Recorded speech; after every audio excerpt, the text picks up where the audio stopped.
Now, if there is one place in Europe where the different stakeholders from research, but also from the industry and even including the finance people come together, think about what impact we want to achieve, what are the priorities and how we get there, I think it is in a battery partnership.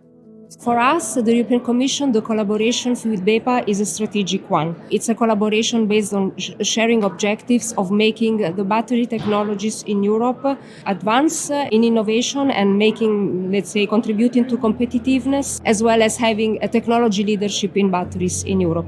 It's actually very important to have a platform where all of these different stakeholders meet. For example, as an academic, it's very easy to lose the big picture, or to not be in touch with the market needs. We started all the activities with this vision back from 2017 on how to create a battery industry in Europe. There was no network for people within the battery industry, and the battery partnership has changed this tremendously. I think this is now Europe's strongest and most vital community within research and innovation along the entire battery value chain.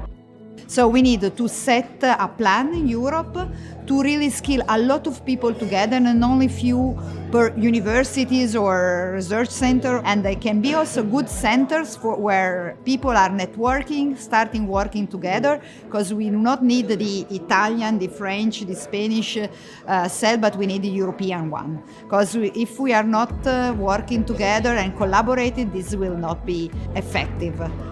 And I think for us it's very important to really establish, to accelerate and to sustain this battery R&I community. But also for us as OEM, it's decisive to have not only from you to you, but also from you to the rest of the world in a competitive manner.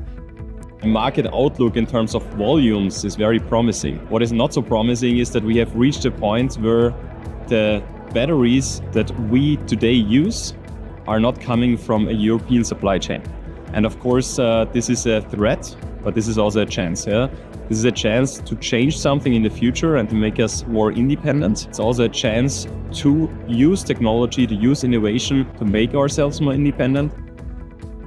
It is key, firstly, that we have a battery partnership, because this essentially is bringing together all the stakeholders that really want to build the battery industry. And it also is bringing together stakeholders that are benefiting from the battery industry. So having a battery partnership is essential. A standalone battery partnership is essential because battery innovation typically requires a different, much longer development timeline than vehicles. Only a dedicated framework aligns these rhythms and reinforces synergies across chemistries, manufacturing, safety, and circularity, so that every application, be it road, non-road, stationary energy storage, or electronics, all of them stand to benefit from the shared breakthroughs. Why are we calling for a standalone or a dedicated battery partnership in the next framework program of the Commission? 4 main reasons that I see. This is our first partnership, and they need to be able to continue, and we see a lot of good developments, so we want to be able to maintain this and continue this.